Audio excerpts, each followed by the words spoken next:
Our divers have gone ahead of the ship to approach the island as the sea elephants might have done when they first arrived here. For the divers, it is a strange realm where plant life is luxuriant, but where fish life is extremely sparse. Guadalupe is a true oceanic island, which blew out of the ocean in a series of eruptions nearly 7 million years ago. The maze of vegetation clinging to its undersea rocks and cliffs tells the incredible story of Guadalupe's capacity to support life. In its warm waters, nearly 70 degrees, even the ancient wanderer of the sea, the northern sea elephant, would find a new home.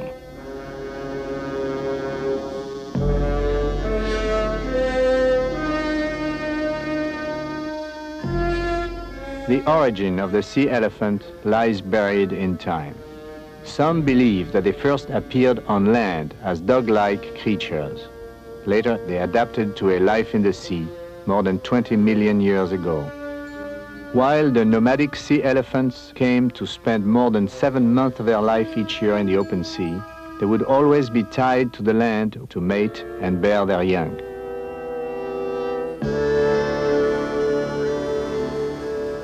Foreboding Guadalupe has been the northern sea elephant's main breeding home for centuries.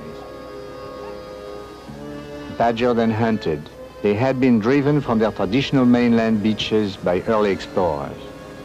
Here on Guadalupe, they flourished until men appeared and once again threatened their survival.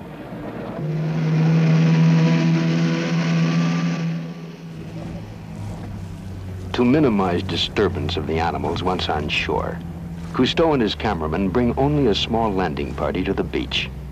Marine biologist Dr. Ted Walker, son Philippe, and crew member Raymond Canoë.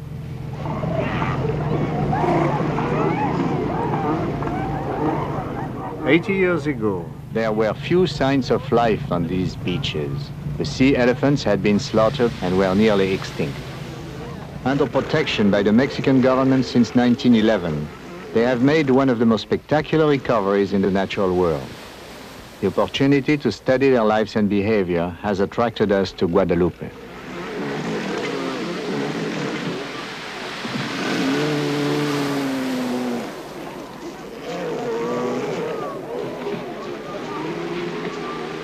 Most of this present generation of sea elephants have never seen a man before. It is little wonder that our first encounter with a 3-ton bull is mutually cautious.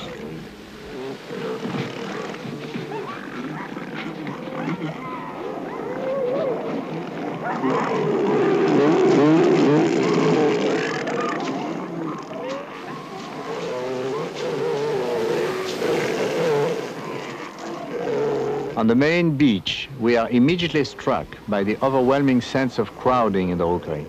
Thousands of discrete creatures packed into a narrow area only a few hundred yards in length.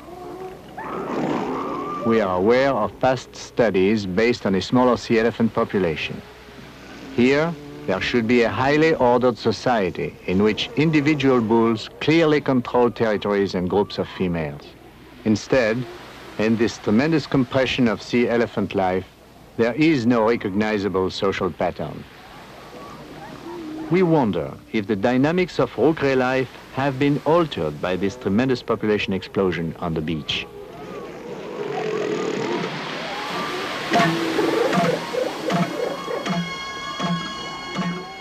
Out of some ancient genetic compulsion, the 3-ton beachmasters hurl threats across the Guadalupe rookery.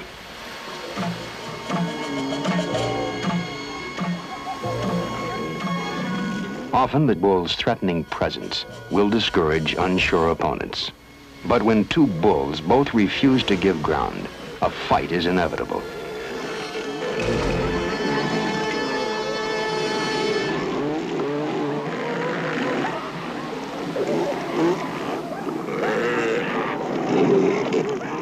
For as long as sea elephants have been coming on land to mate and breed, there have been fights between the bulls.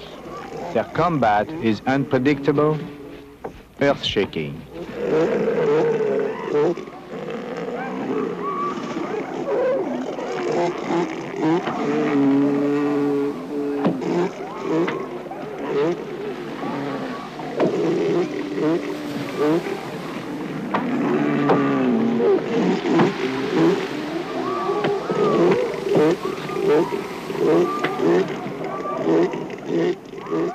With short, massive fighting tusks, the bulls slash at the soft, unprotected flanks of their opponent. One lunge of their powerful necks could instantly kill a man.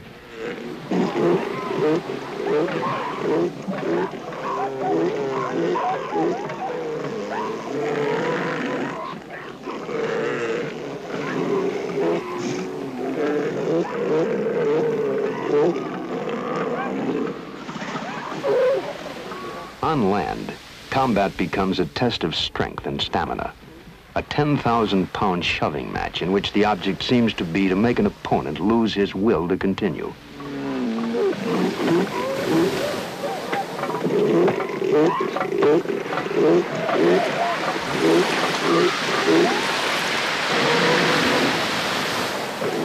Here in the south, while the nearby females show a total lack of interest, the bulls engage in even more brutal fighting than on land. But the blood that spatters their chests comes mainly from surface capillaries that burst after repeated bruising.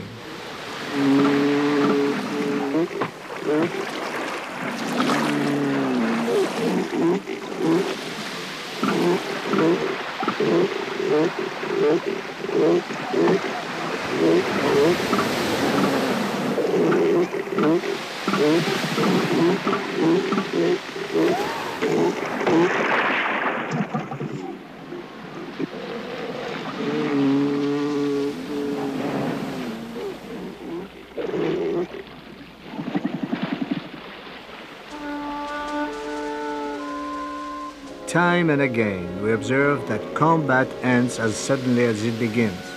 Obviously, a loser does not have to fight to the finish to know that he has lost. And the bulls, because of their massive size, never fight for more than 15 minutes.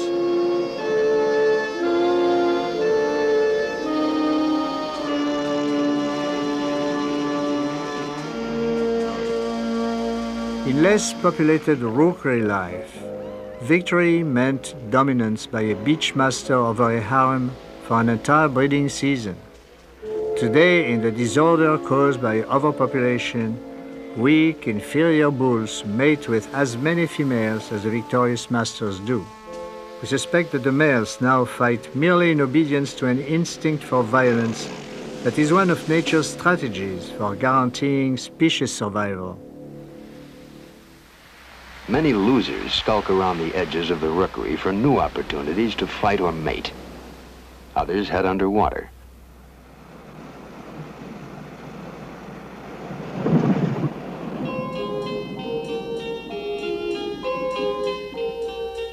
Submerged, sea elephants become nearly weightless.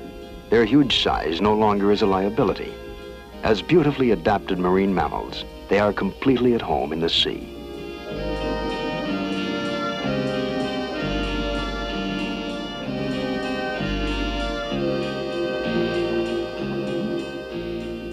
"100 yards offshore, Calypso divers unexpectedly encounter an act of nature that no man had ever witnessed before. The underwater mating of the sea elephants.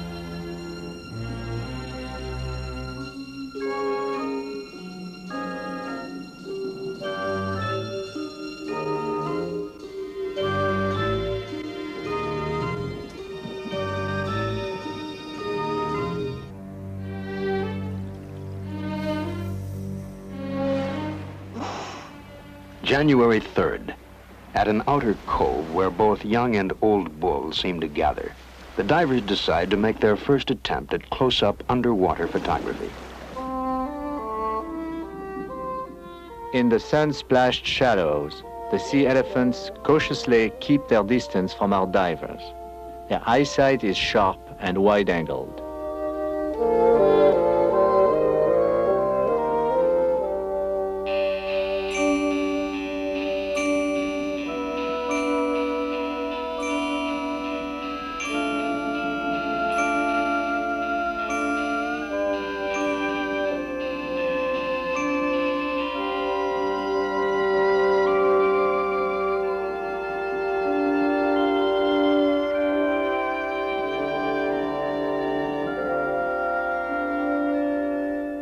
Near the mouth of an underwater cave, a bull is inadvertently cornered.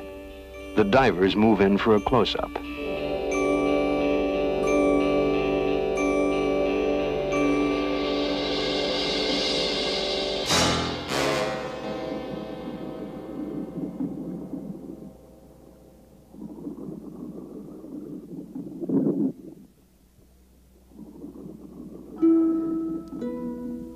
In the sea, man feels at the mercy of an alien environment. But our divers have learned through years of experience that unless they inadvertently threaten life, they are safe and secure, even from the most powerful animals of the underwater world.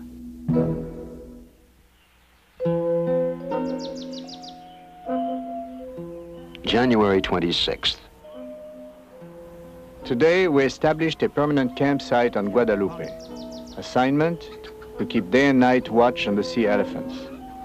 At times, Calypso must leave for supplies as well as other projects.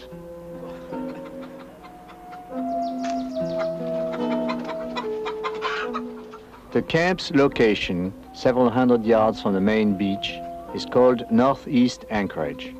In the 1920s, Mexican Marines were stationed here to protect the sea elephants from poachers.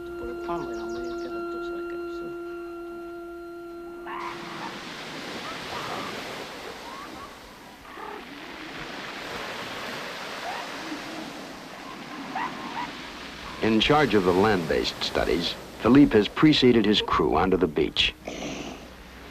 The time of mating in the rookery is at hand, and the bulls are already beginning to feel the mating urge.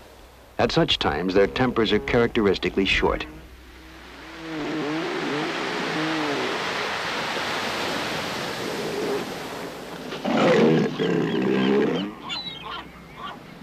In January, signs of birth began to be seen on the beaches. Most births take place at night. For the cows, it marks the end of 350 days of gestation, mostly at sea. As they have done for centuries, they haul out on Guadalupe to bear their young. In recent years, their undisturbed annual birth cycle has created a tremendous population explosion on the beach.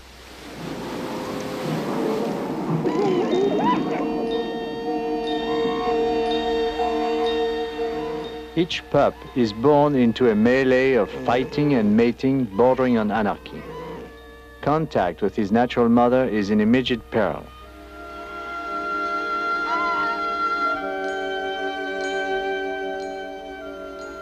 He's nearly blind at birth and too weak to move about. Even his cries of hunger are drowned out in the cacophony of the rookery.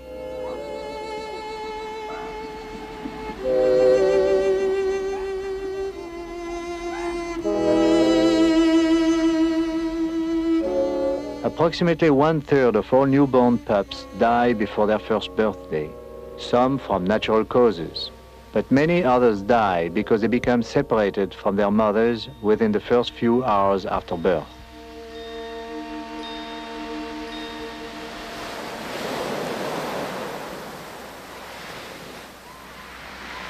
February 7th. A baby sea elephant, not more than a day or two old, struggles to stay afloat.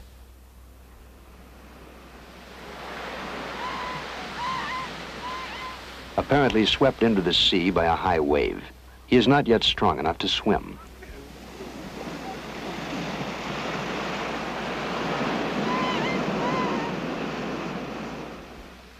Philippe and Canoë spot him and move in to help.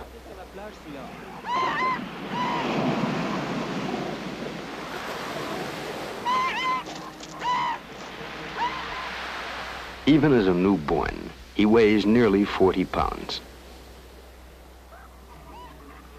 On close inspection, he seems unharmed.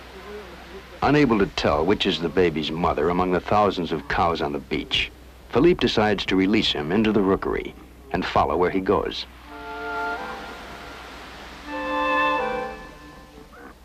For the pup, this is the beginning of a frightening odyssey. He must find a cow willing to nurse him or face certain death.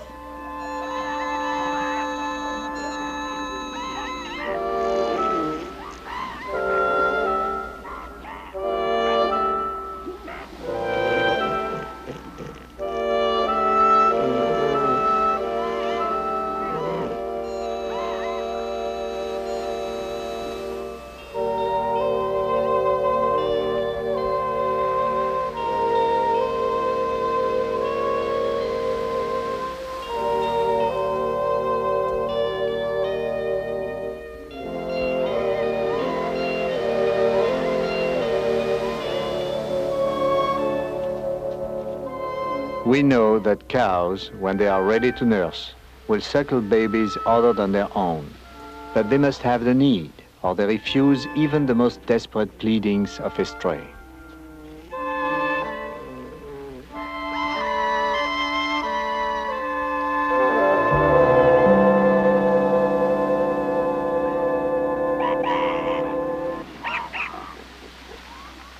For some babies, crowding has had a beneficial effect, for a virtual milk bank now exists within the rookery. When cows feel the pressure to give up their milk, they merely turn on their sides and suckle any baby who is nearby. With undeveloped sight at birth, newborn pups use their noses to locate the nipples. The milk the pups consume, an estimated half a gallon a day, is extremely rich in fat. They must store it for sustenance until they are old enough to feed at sea, which still is more than 2 months away.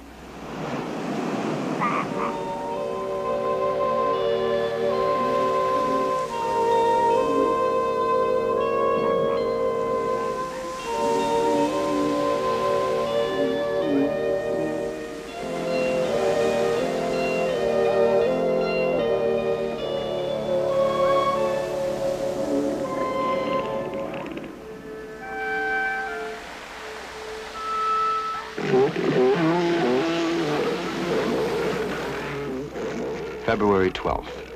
Philippe and Maurice hope to measure a newborn pup. Away from the bedlam in the middle of the rookery, they find the cows much more protective about their young.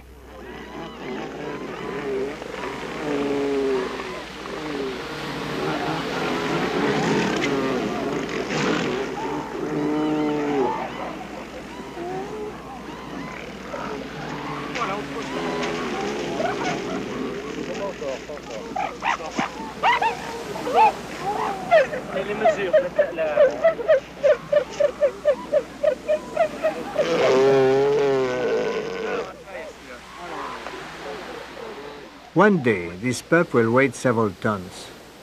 His expected lifespan is 20 years. A healthy baby, he now measures 34 inches around and 40 inches long. His limbs barely protrude from his sleek torso. Only his hands and feet are recognizable. The webbed foreflipper articulates like a human hand, but is tipped with sturdy claws. His rear flippers will come to imitate a powerful tail fin.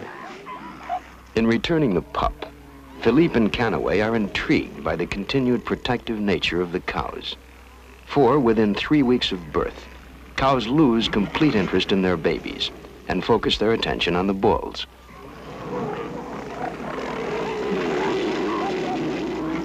Responding to the seductive calls of the female, a bull heads into the frenzy of mating.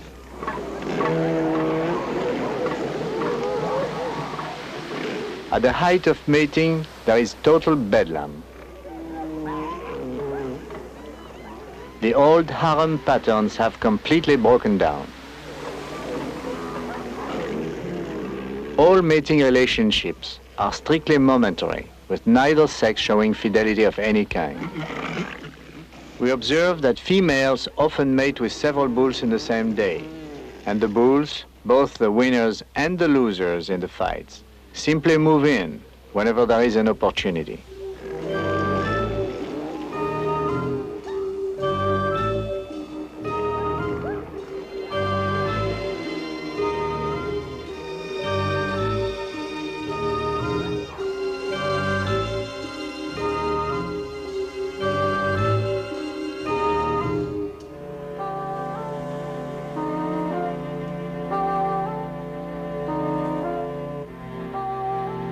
During the quieter moments of mating, these huge bulls embrace the females with their own kind of tenderness.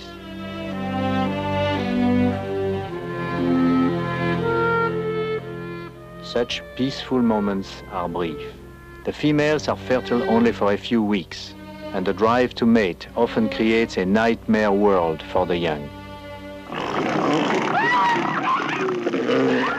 Every year, hundreds of babies are doomed to death by suffocation or crushing.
Miraculously, because of the resiliency of their bodies, pups do escape.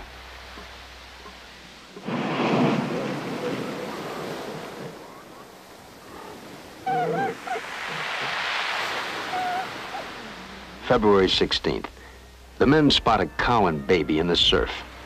Whether this pup is her own baby or merely adopted, she appears to have assumed responsibility for him. Several weeks old, he is about to take his first swim. And as nature provides, there is no way the mother can teach him.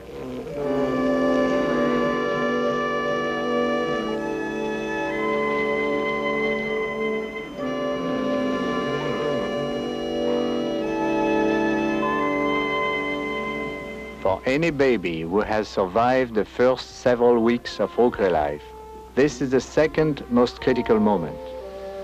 He is born with the ability to swim, yet he must gain the strength and confidence to do it alone.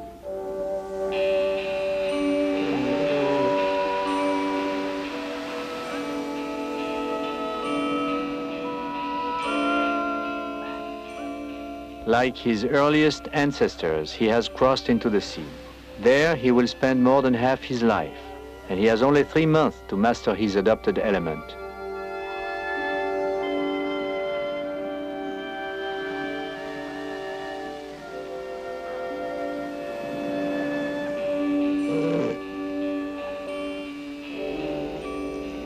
I cannot help but believe that a bond between this cow and pup does exist at this one crucial moment.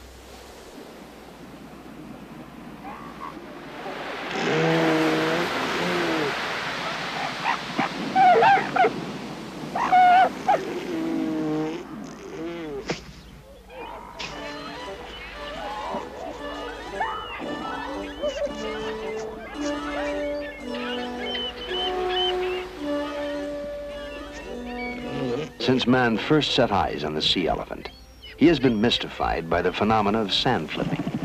Over the years, it has been described in many ways, as protection from the heat, a strategy against insects, even as a method for digging a bed. For all the speculation, sand flipping remains a mystery that even the babies are born with.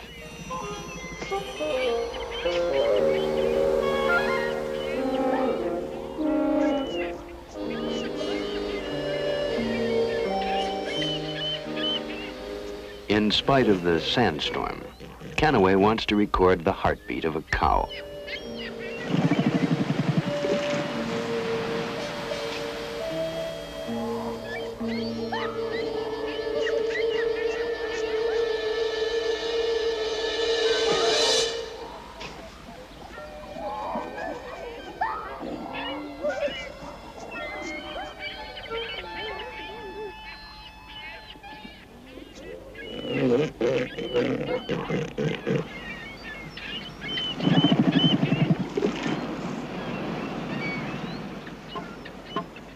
Sea elephants were named for their noses, yet it took until the 20th century to discover what purpose they served.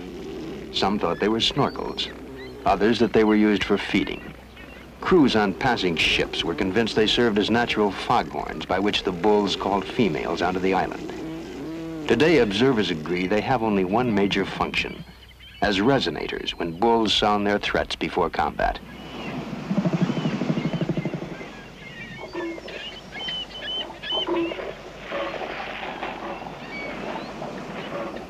Kannaway has recorded the voiced threat of a large, successful bull. He now tests whether played through a loudspeaker, the sound will evoke a belligerent response from other bulls.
Canoe's persistent propaganda finally drives even one of the biggest males into the sea. The recorded bull had more fighting guts than this bull on the beach.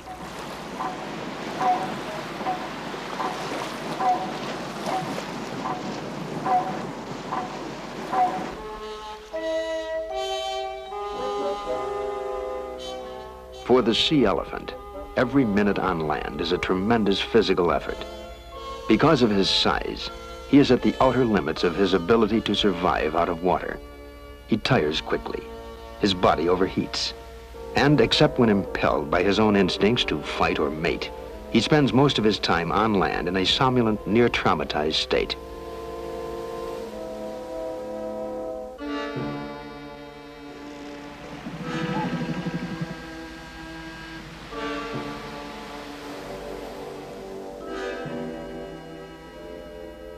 Cousteau and Walker believe that in the 19th century, this extreme limitation on land might have led to their demise. For against men, they stood no chance at all.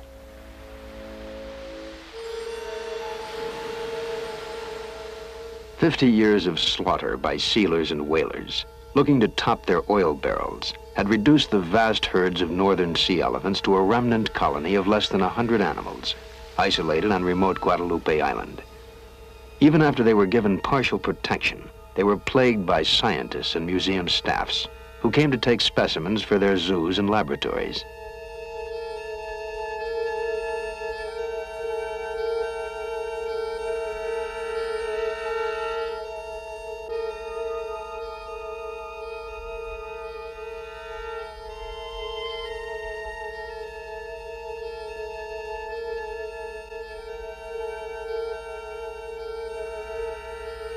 Scientists believed that the sea elephant had technically reached extinction, that the species could not reproduce a viable population. Time would prove them wrong.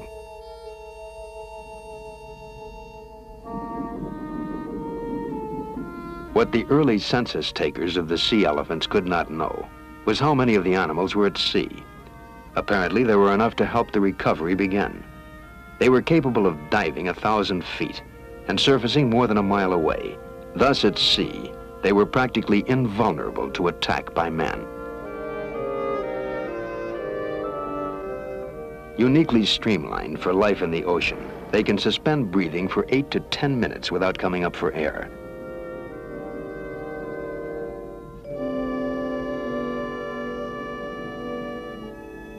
Unlike whales who have single horizontal tails, sea elephants have double hind flippers, vertically positioned. Each pushes the water in alternating strokes, with a motion like a double-tailed fish.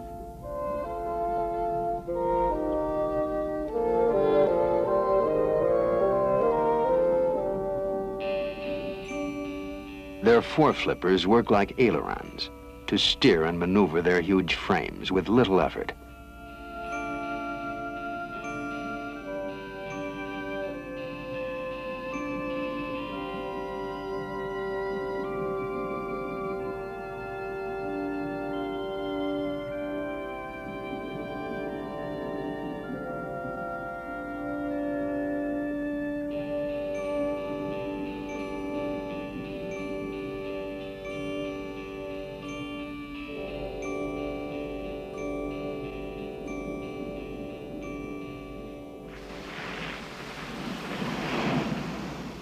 February 28th. Bernard and Serge instinctively decide to try a new approach to the animals they have lived with for more than 2 months.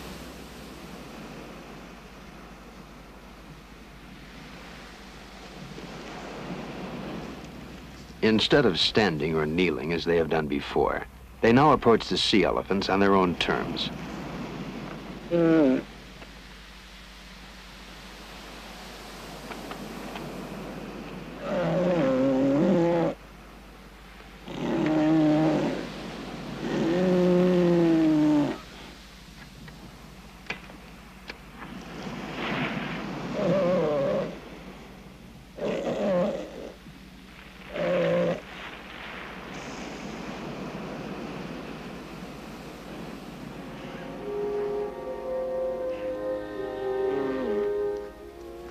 Bernard and Serge's intuition pays off. For the sea elephant, anything vertical represents an enemy, anything horizontal appears friendly and female.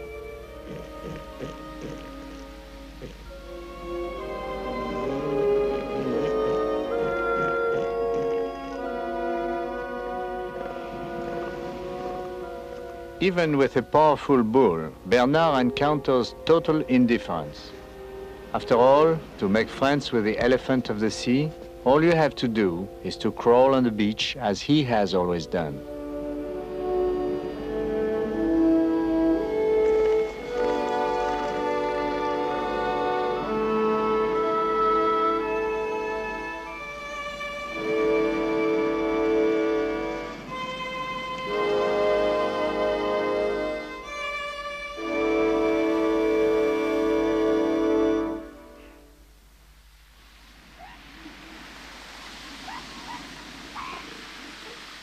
April 4th, late season on Guadalupe. The population has already thinned out. Many of those remaining on the beach are in the process of molting. In their annual molt, sea elephants shed in patches, beginning with the back and working towards the face. Unlike others in the seal family, they shed not only their hair, but an entire layer of skin.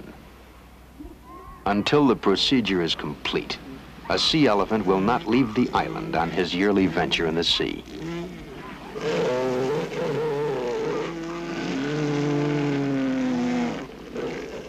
At the back of the beach, the 8 to 12-week-olds rely on their stored fat to sustain them until they are ready to go to sea. The rich, healthy fat of the fast-growing youngsters raises a major question about the feeding habits of the sea elephants. According to prevailing theories, the cows that suckle these babies do not feed at all during the many weeks of nursing. And for a pup to grow to nearly 300 pounds, a cow would have to give 1.5 tons of milk, roughly the equivalent of her total body weight. Yet the cows lose very little weight. It seems impossible they do not feed during these 5 months on Guadalupe.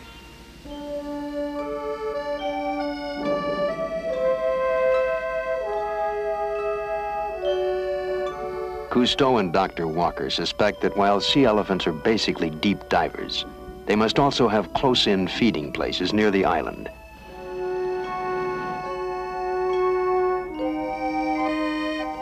We have only 3 clues to whether the sea elephants fast or feed during the period when they are at Guadalupe. Scientists who have examined their stomachs have found them empty. The Mexican fishermen claim that the Guadalupe sea elephant grazes on seaweed.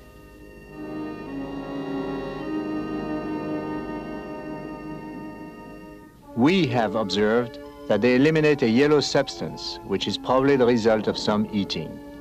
Yet, our divers find no evidence of such feeding.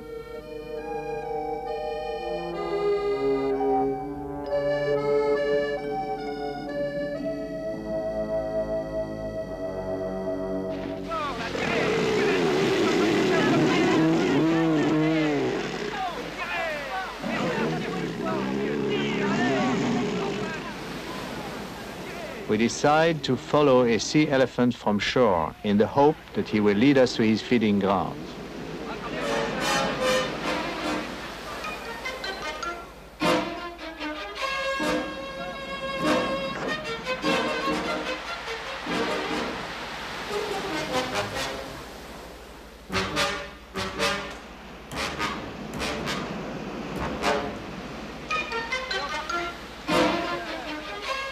We hope that he will become accustomed to our buoy and that he might settle down and act naturally.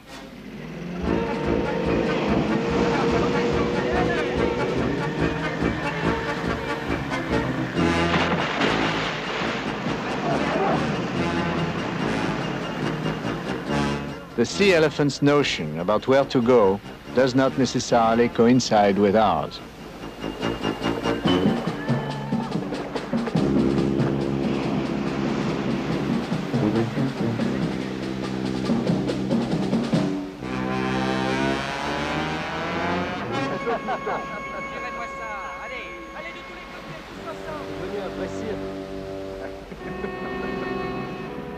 Rather than lead us anywhere, he has outmaneuvered us.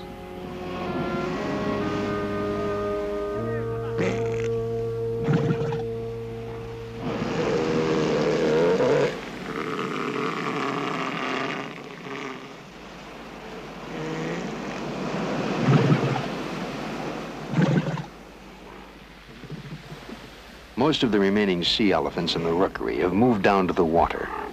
The time of their departure from Guadalupe is near. Except for the shoreline, the beaches are almost deserted. Movement off the beach has uncovered the incredible extent of death over the past 3 months, especially of the young.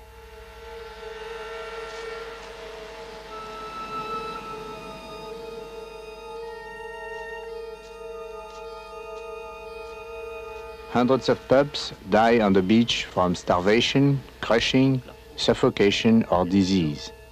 But it is in the vastness of the sea that the life of the adults usually comes to an end.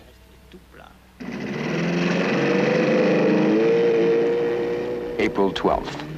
Philippe Cousteau and a camera crew set out from Calypso to extend the range of their dives into deeper water.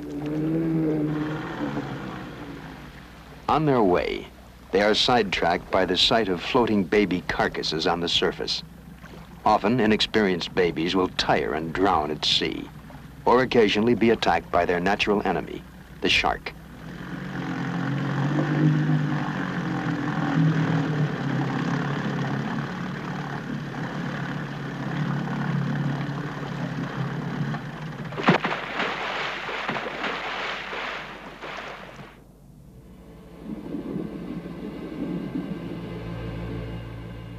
As the divers start down, a solitary predator appears through the gloom of the deep.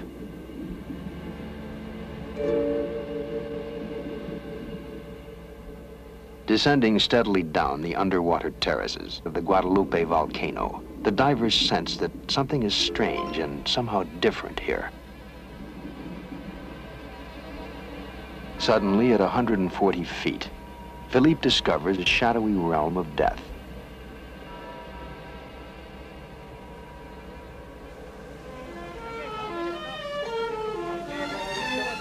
Near the surface, a diver ignites a torch and begins a symbolic descent.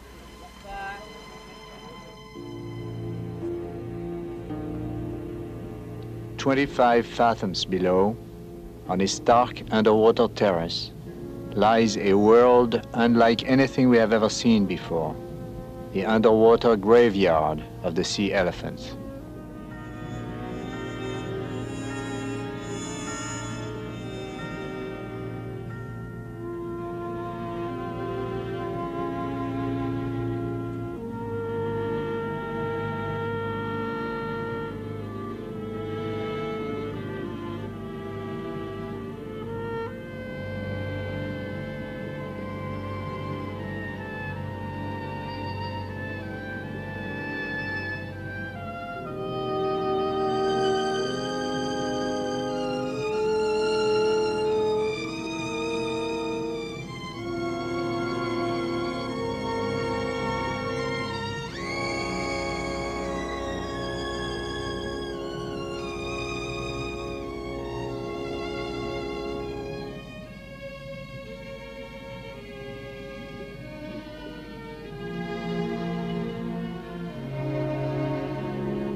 April 20th.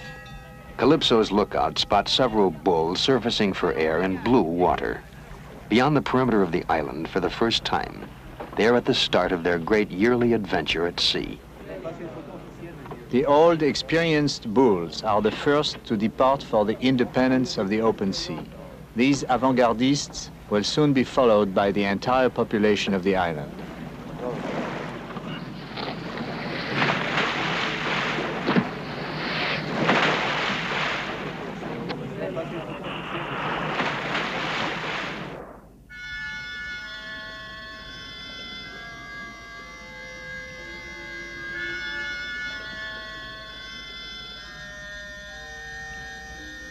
On land, they were rolling mountains of flesh. They are lively, fluid shapes under the sea.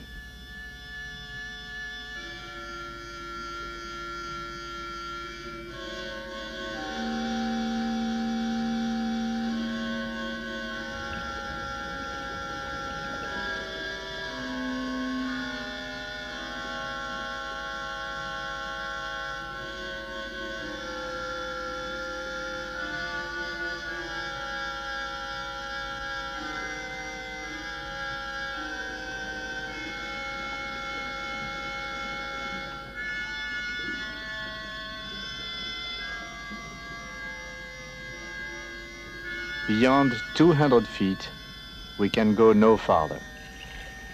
How the sea elephants live, feed, and survive in their deep world remains a mystery.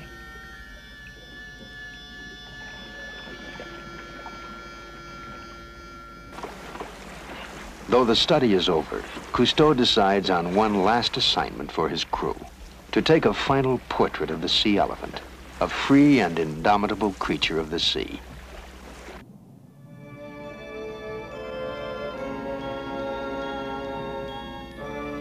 Elephant of the sea.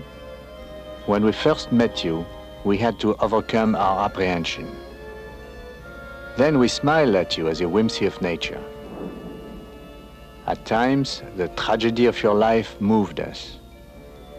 But today, we admire your subtle mastery of water, the element in which we are only newcomers. We salute you, our ancient cousin of the sea, as you once again set out on your mysterious odyssey.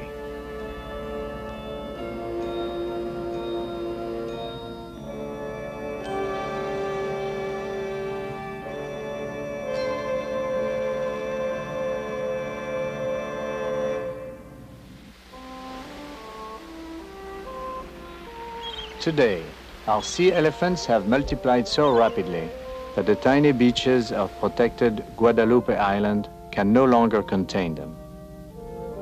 Gradually, the elephants of the sea are establishing new colonies on the beaches of their ancestors, now ranging as far north as Alaska.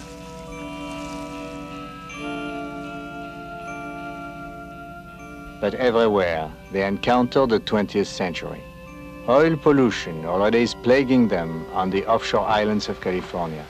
Curiosity seekers are disturbing the fragile environmental balance on which their new communities depend.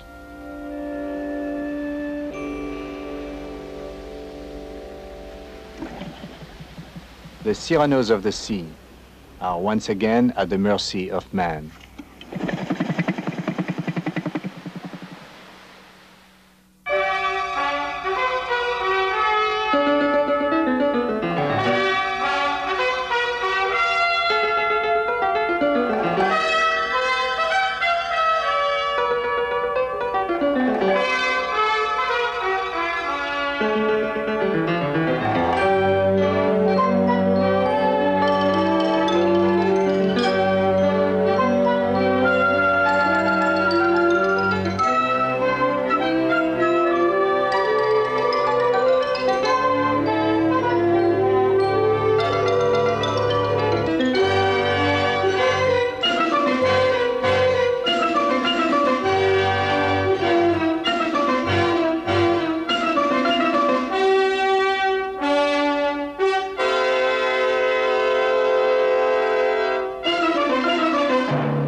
With short, massive fighting tusks, the bulls slash at the soft, unprotected flanks of their opponent.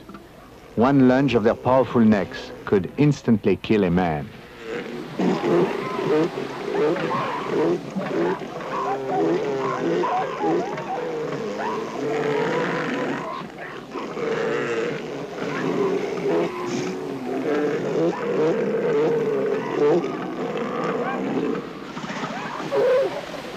On land, combat becomes a test of strength and stamina.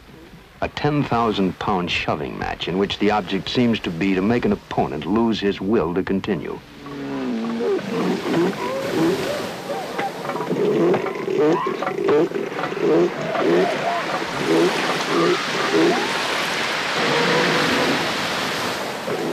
Here in the cell, while the nearby females show a total lack of interest, the bulls engage in even more brutal fighting than on land. But the blood that spatters their chests comes mainly from surface capillaries that burst after repeated bruising.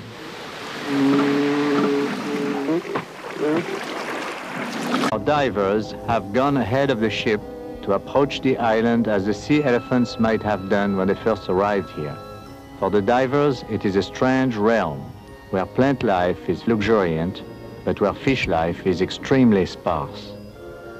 Guadalupe is a true oceanic island, which blew out of the ocean in a series of eruptions nearly 7 million years ago. The maze of vegetation clinging to its undersea rocks and cliffs tells the incredible story of Guadalupe's capacity to support life. In its warm waters, nearly 70 degrees, even the ancient wanderer of the sea, the northern sea elephant, would find a new home.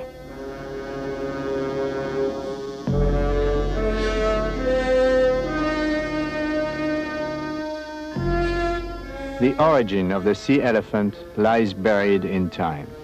Some believe that they first appeared on land as dog-like creatures. Later, they adapted to a life in the sea more than 20 million years ago. While the nomadic sea elephants came to spend more than 7 months of their life each year in the open sea, they would always be tied to the land to mate and bear their young.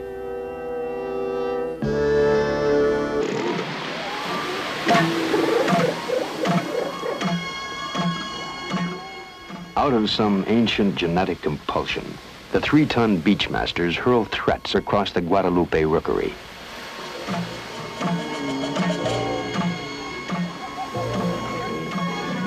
Often the bull's threatening presence will discourage unsure opponents. But when two bulls both refuse to give ground, a fight is inevitable.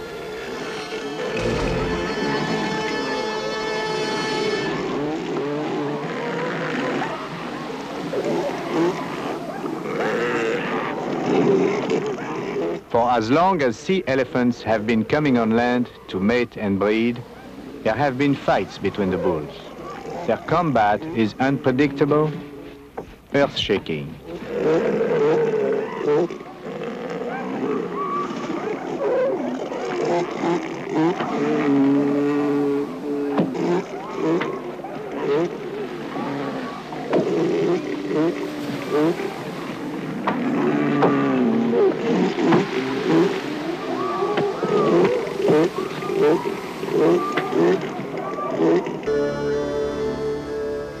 Foreboding Guadalupe has been the northern sea elephant's main breeding home for centuries.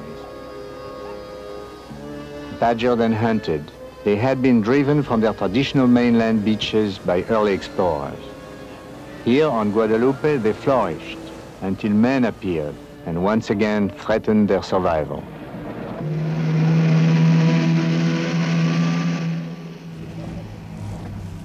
To minimize disturbance of the animals once on shore, Cousteau and his cameraman bring only a small landing party to the beach. Marine biologist Dr. Ted Walker, son Philippe, and crew member Raymond Canoë.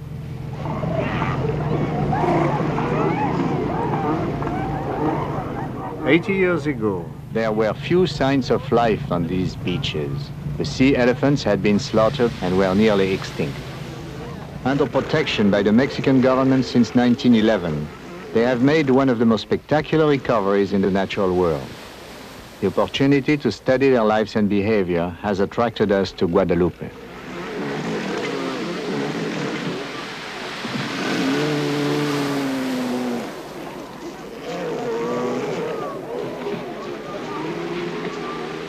Most of this present generation of sea elephants have never seen a man before.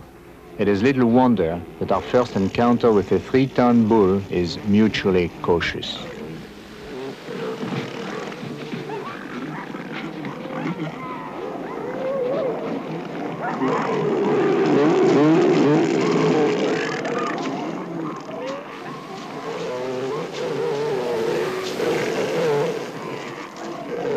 On the main beach, we are immediately struck by the overwhelming sense of crowding in the rookery. Thousands of discrete creatures packed into a narrow area only a few hundred yards in length. We are aware of past studies based on a smaller sea elephant population. Here, there should be a highly ordered society in which individual bulls clearly control territories and groups of females. Instead, in this tremendous compression of sea elephant life, there is no recognizable social pattern. We wonder if the dynamics of rookery life have been altered by this tremendous population explosion on the beach.